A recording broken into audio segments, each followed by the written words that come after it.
todos ustedes, queridos televidentes, que nos acompañan en una emisión más de este su programa, Arte, Cultura y Evangelización, donde llevamos hasta sus hogares una muestra de la riqueza histórico-artístico-cultural de nuestra arquidiócesis de Durango, 4 veces centenaria.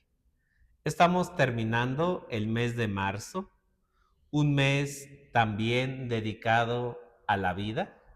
El día de ayer celebramos la solemnidad de la Anunciación o la Encarnación de nuestro Señor Jesucristo. Y por ello hoy queremos finalizar este mes hablando un poquito acerca de la vida, la pastoral de la vida, cómo es indispensable defender la vida, tanto de los no nacidos, los que están en el seno materno, como la muerte natural. Por ejemplo, recientemente en España una jovencita, después de meses de litigio, pidió recibir la eutanasia y es sin duda una noticia que conmueve porque el hecho de que una persona quiera terminar oficialmente con su vida, pues es algo que nos invita a la reflexión. Hoy en este día contamos con la presencia del joven Manuel. Manuel es colaborador de la Pastoral de la Vida, que es coordinada por el padre Fernando Rodríguez y por algunos otros hermanos sacerdotes. Manuel, gracias por Gracias. acompañarnos, gracias por estar aquí en este espacio. Cuéntanos, Manuel, ¿cómo fue que ingresaste tú a esta pastoral? ¿Qué fue lo que te animó, te motivó Sí. a formar parte de ella? Ok, muchas gracias, Padre Alejandro, aquí por la invitación, por este espacio y agradecerle también pues a la arquidiócesis que crea y da estos espacios para platicar, llevar cultura y nuevas cosas a todos los fieles. Es muy curiosa la historia de cómo llegué a la pastoral por la vida. Yo el año pasado, en octubre, noviembre, que empezó toda esta discusión aquí en el estado de Durango sobre la despenalización del aborto, pues me encontraba en un punto bajo de mi vida, digámoslo de esa manera. En ese momento, pues yo me acerqué mucho más a Dios, volví a reencontrarme con mi fe católica. Yo vengo de un protestantismo y la fe católica me la volví a encontrar en noviembre, me volví a reencontrar con la Virgen María y en todo ese proceso yo sentí ese llamado, yo sentí esa necesidad de luchar por la vida en el contexto de que estábamos viviendo aquí en Durango, que iniciaba la discusión sobre la despenalización del aborto. Específicamente lo inicié trabajando. ¿Cómo lo inicié? Yo vi una gran necesidad que es que en Durango y en general en México y en muchas partes de Latinoamérica hay un desconocimiento sobre el tema de derechos humanos. Entonces yo comencé a trabajar en una declaración duranguense de los derechos humanos para que pudiéramos con esto a informar a las personas duranguenses principalmente de lo que son los derechos humanos, qué defienden y pues, más que nada para que ellos sepan cuándo se está tergiversando y cuándo se está tratando de engañar. Entonces, al hacer este trabajo, me acerqué a la arquidiócesis y, de hecho, aquí al arzobispado, que está aquí en 20 de noviembre, y las madres de ahí me guiaron hacia el padre Fernando. Conocí al padre Fernando, platiqué con él, le presenté este tema de la carta y me invitó a trabajar a la pastoral por la vida. Y desde entonces tenemos ahorita alrededor de 4 o 5 meses trabajando, adaptándonos. Es un ritmo de trabajo, sinceramente, al que yo no estaba acostumbrado. Realmente la arquidiócesis trabaja todos los días, todo el día en muchas actividades y la pastoral por la vida es muy desafiante por los temas que se tratan, ¿no? Entonces, así fue como yo llegué a la pastoral por la vida, padre. Manuel, es muy edificante que comentes que en ese momento como de crisis Ujú, o de situación que estabas pasando, ujú. encontraste pues una oportunidad para reflexionar y para ir poco a poco descubriendo pues esta pastoral es muy hermosa, Sí. porque precisamente ahorita que hablabas de los derechos humanos, Ujú. a veces nosotros pues ya presuponemos que los derechos humanos se adquieren pues desde que la persona tiene uso de razón o tiene Sí. mayoría de edad, pero qué bueno que nos has ido, pues, enseñando o motivando a que descubramos que los derechos humanos, pues, brotan desde la concepción. Sí. Probablemente eso es algo muy enriquecedor que necesitamos aprender, ¿verdad, Ujú. Manuel? Sí, totalmente. De hecho, es el principio ontológico de los derechos humanos. El nacimiento, la fusión de los genes, la formación de un nuevo ADN. Si no existe eso, pues prácticamente no existe ningún derecho. Es algo que es un argumento que suele decirse mucho, que se lo suelen desacreditar mucho, pero está sujeto exclusivamente desde el punto ontológico a eso, desde el punto científico también, ¿no? Entonces, en base a eso se va desarrollando la vida y se van desarrollando los demás derechos. Incluso yo al hacer ese tema de los derechos humanos, hice un recuento de, por ejemplo, el tema del aborto. Viola alrededor de 73 artículos de 7 declaraciones diferentes de derechos humanos internacionales y convenios. Entonces es una total falta de conocimiento de legisladores y de la población en general en este tema de la vida. Manuel, ¿podríamos decir que estas problemáticas son epistemológicas? Es decir, que necesitamos convencer o presentar evidencia para que las personas se den cuenta de la realidad, o cómo podríamos hacerle para que una persona se dé cuenta de que en verdad, pues, una vida humana comienza desde la gestación. Qué buena pregunta, padre, porque es algo que yo he analizado bastante. Y creo que el tema de por qué estamos ya apuntando al aborto desde el punto de vista legal, porque pues eso ha existido a través de la historia y ha sido penado, y ha sido frenado, y ha sido penalizado por ciertas razones y porque tiene características jurídicas legales muy fuertes en cuanto al atentado a la vida.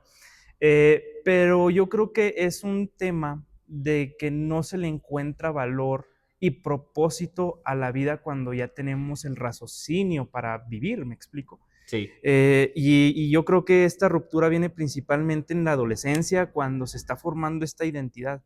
Y es toda una generación, veo muchos factores, ¿no? Es toda una generación que creció en medio de la tecnología, sin saber cómo usarla y en medio de muchos avances innovadores y de mucho revuelo, pues sí, que podríamos tender a desviarnos de la verdad y del camino, específicamente pues a distraernos, ¿no? Es la palabra que estaba buscando. Y con tantas corrientes que existen, con tantas ideologías que existen, eso pues lo catapultó y ya estamos luchando contra eh, una información masiva mala, contra personas que no estábamos preparadas y contra información que muchas veces no compartimos. Entonces eso deforma la identidad, forma una identidad errónea y empiezan a caer en muchas, nosotros lo llamamos pecado, pero también hay muchas barbaridades, muchas perversiones que a lo largo de la vida pues le hacen a uno perder el sentido del propósito de la vida. Entonces, en ese punto es donde ya no le tienen el sentido a su propia vida y por tanto ninguna vida tiene sentido. Y ya solamente se hace el ídolo del yo, del yo, del yo, del yo, del yo, ¿no? Entonces, es algo que he tratado de analizar de por qué una persona se desharía de un ser inocente y tan indefenso como un bebé. Y es la única explicación que hasta el momento yo trato de, o he podido llegar, ¿no? Que en sí mismo no hay un significado propio de la vida propia y por eso no le damos ese significado al ser humano por nacer. sí, tienes razón, porque muchas veces ya ahorita se limita el ser humano, pues, a sus necesidades terrenas o a sus deseos terrenos, y como que pierde esa capacidad de, pues, de trascendencia o Ujú, de espiritualidad que de una u otra manera, pues, le recuerda su dignidad. sí. Veía, por ejemplo, hace unas horas un video Ujú, donde una experta decía que estamos ya desaprendiendo, que como ya todo es fácil, ya nuestra capacidad de raciocinio se va, pues, digámoslo así, se va Se va perdiendo. cortando, sí. Ya no podemos, pues, ni realizar sumas, ni ningún otro ejercicio mental sin necesidad de la tecnología. Sí. Y eso como que también, como bien decías tú, va perdiendo uno su humanidad, Claro. valga la expresión. Ujú. Ya es uno más funcional. Siempre dice, a veces los argumentos es, ¿para qué voy a traer al mundo a un niño a sufrir o no o entorpece mis proyectos Sí. o simplemente no, yo decido cuándo nazca? Ujú. Si no quiero, pues para mí es un puñado de células, Totalmente. pero si quiero, pues hasta le hago fiesta y lo demás. Sí. Sí, totalmente, padre. Y esa visión viene de una filosofía individualista, materialista, porque al final del día, como yo le mencionaba, es volver un ídolo de mí mismo, ¿no? Solamente mis necesidades importan, lo que yo quiero importa, cómo me siento, cómo soy, y olvidamos el tema del sacrificio, de la entrega, del amor, de la trascendencia, porque al final del día las generaciones y los hijos es una forma en la que podemos trascender nuestros valores, nuestras enseñanzas, nuestra fe en este caso, y hemos dejado eso de lado por una visión materialista. Eh, eh, Cuando alrededor de los 18, 19 años, yo leí muchos temas sobre negocios y desarrollo personal.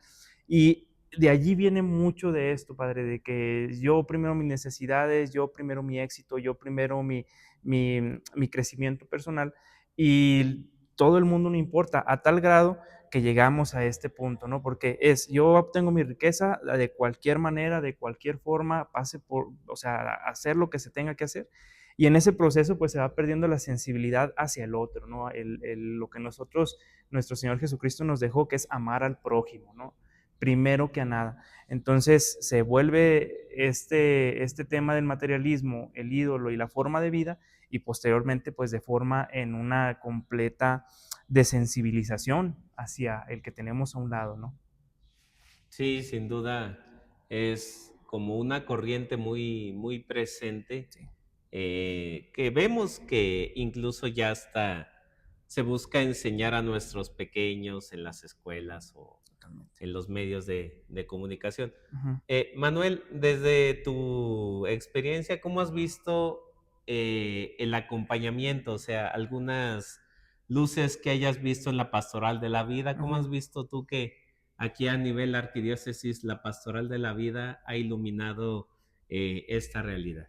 Miren, la Pastoral por la Vida, hace poco tuvimos el segundo encuentro eclesial de la mujer en colaboración con la Pastoral con la Mujer, Familiar, la Arquidiócesis y Pastoral Social, CODAL. Y eso fue en el marco del 8 de marzo. Todos Ujú, sabemos que el 8 de sí. marzo es una fecha importante para las ideologías en turno. Entonces, nosotros organizamos este evento como una luz, como usted lo menciona, de decir, ok, somos un grupo de pastoral por la vida y las mujeres se están organizando, pero desde este punto de vista, desde esta verdad, desde pues nuestra fe, ¿no? Fue un encuentro muy bonito, nos acompañó la licenciada Ingrid Tapia, que desde Ciudad de México vino a impartirnos unas pláticas muy nutritivas, muy buenas, que nos enseñaron a nosotros saber defender la vida desde el punto de vista jurídico y que también nos van preparando, ¿no?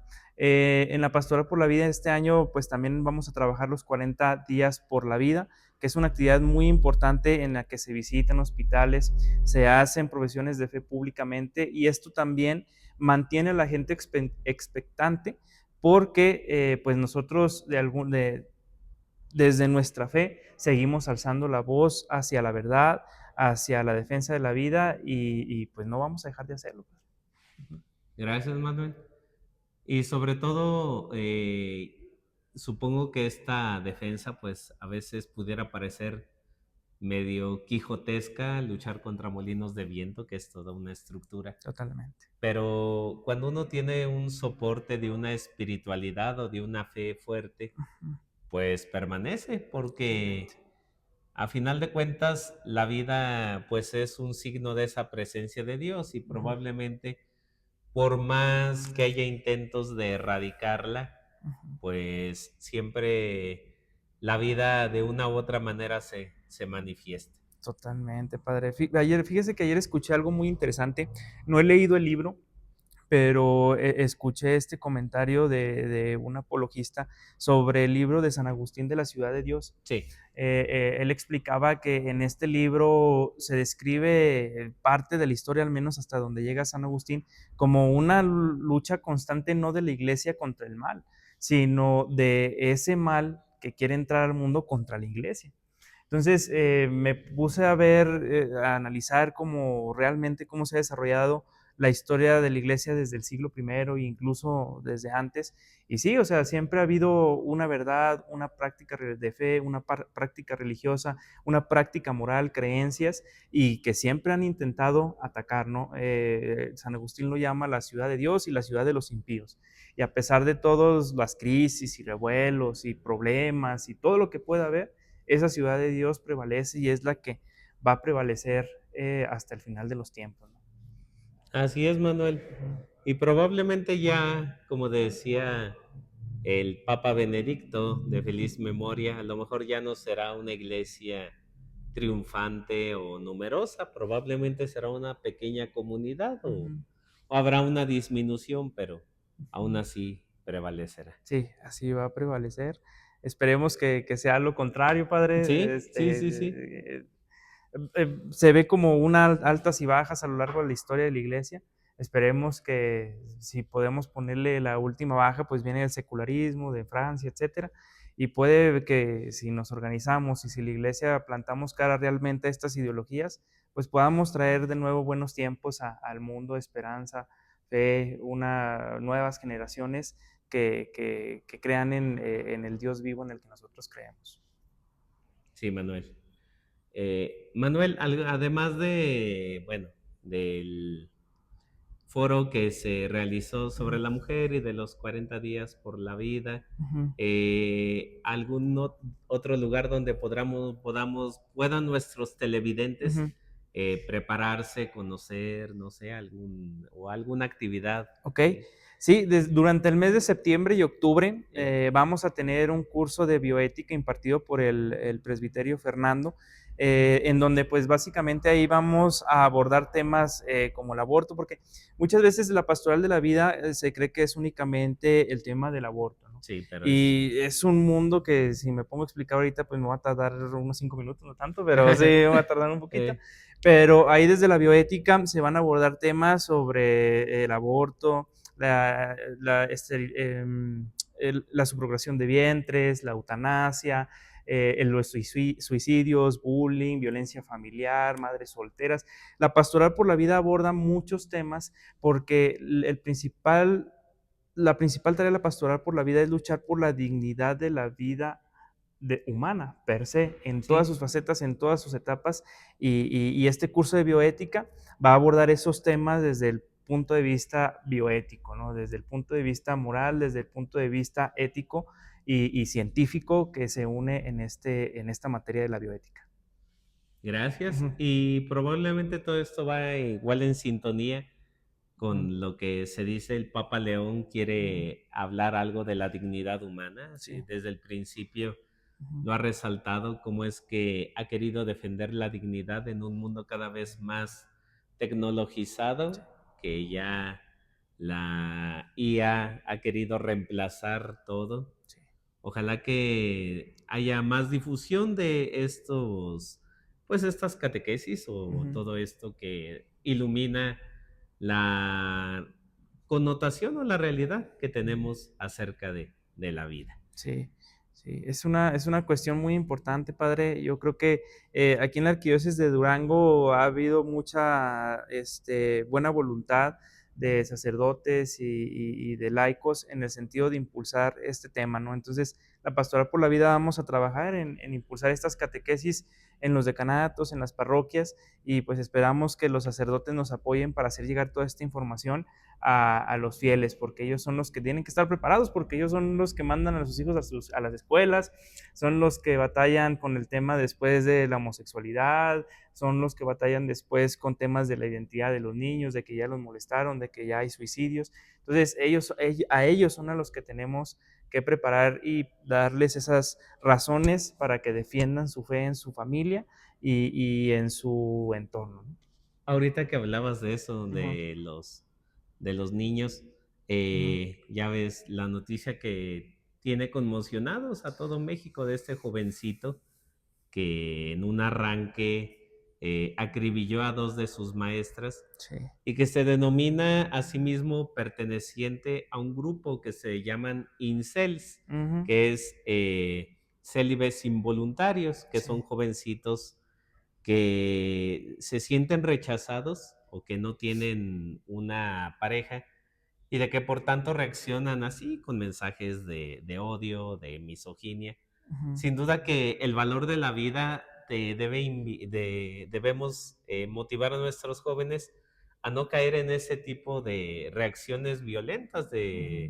de que si yo no siento lo que a mí me agrada, pues debo de reaccionar violentamente. Ahorita que hablabas de cómo es que la pastoral de la vida, pues abarca también eso, a esos jovencitos que movidos por emociones o por ideologías, pues caen en esa tentación. Sí, totalmente. Y ese caso es muy llamativo, padre, porque también expone una de las problemáticas principales que estamos viviendo como hombres, que es la hipersexualización. Ajá. Sabemos que nosotros como hombres en nuestra fe, que desde el pecado original, pues nosotros fuimos heridos en el tema de la lujuria. Entonces, la hipersexualización lo que hace es incentivar esa lujuria descontrolada y también es una falta de transmisión de los valores de la castidad y de la pureza. Eh, en lo personal, luché con eso y sigo luchando con eso y todos los hombres luchamos con ese instinto, pero creo que también es importante hacer una catequesis, hacer enseñanzas, hacer talleres sobre esto desde pequeños y enseñarles a los hombres a manejar su sexualidad. Es algo que debemos de hacer. ¿Por qué? Porque el mundo ya se está hipersexualizado. Entonces, y el hombre es presa fácil de eso. Al final del día, vemos los dolores de la sociedad y nosotros como creyentes y conocedores de la doctrina del magisterio, por así decirlo, sabemos que son pues trampas para caer en el pecado, enrollarnos y perdernos. Y termina en este tipo de consecuencias, en que no saben lidiar con las emociones, en el que buscan venganza, en el que el rencor se les encarnó y tienen este tipo de reacciones, ¿no? Desafortunadamente perdieron la vida de personas y según vi también en algunos videos, él tenía un odio específico sobre las feministas. Entonces también nos está hablando de que hay un choque y que lo lograron, ¿no? Este choque entre géneros y que ya está habiendo consecuencias ya mucho mayores, ¿no? Entonces yo creo que hay que empezar a actuar desde la arquidiócesis, desde la iglesia, desde de todas partes que podamos para unirnos y rescatar a nuestros jóvenes, porque son las próximas generaciones. Nosotros como adultos podemos informarnos por nuestra propia voluntad, pero nuestros jóvenes ahí tienen el celular en la mano y está esta información a su alcance a solo un clic y es nuestra responsabilidad cuidarlos. Y sí, va muy unido a la pastoral juvenil o a Ajá, Fajulavi, digámoslo así. Por eso exactamente. es familia, juventud, laicos Y y vida. vida. Así es. Así es, Manuel, padre. pues estamos terminando. ¿Algún Ujú. último mensaje, una última reflexión? Eh, pues yo les hablaría aquí a los jóvenes que no se dejen llevar por las ideologías. Sé que allí afuera hay muchas cosas que son atractivas. Sé que allá afuera hay personas que les van a decir que hacer cierta o tal cosa es cool o te va a unir a un grupo.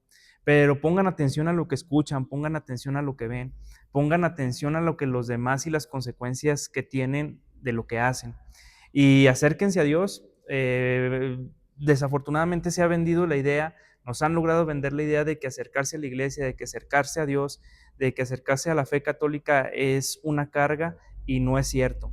es libertad en acción, es libertad en esta vida que te liberta de esas cadenas que con el tiempo y que lo vemos día a día en tantos jóvenes perdidos en la droga, tantos jóvenes perdidos en el crimen organizado, en la prostitución, en muchas cosas, quedan enredados porque alguna vez les dijeron que eso estaba bien. Entonces, escuchen a sus padres, obedezcan a sus padres y aléjense de todas esas compañías que los incentivan a hacerse daño. Gracias, Ujú. Manuel. Gracias por tu tiempo, por tu Gracias a presencia. ustedes, gracias a ustedes. Ojalá que no sea la última vez, que A sus luego órdenes. podamos contar contigo. Muchas gracias, padre. Agradecemos también a nuestras colaboradoras, Gaby Juárez y Cris Lira, en la transmisión de este programa. Y nos vemos hasta después de la semana de Pascua. Se acerca Semana Santa, se acerca Semana de Pascua. Pero aquí nos veremos en la segunda semana de Pascua en su programa Arte, Cultura y Evangelización. Hasta la Hasta la próxima. próxima. Gracias.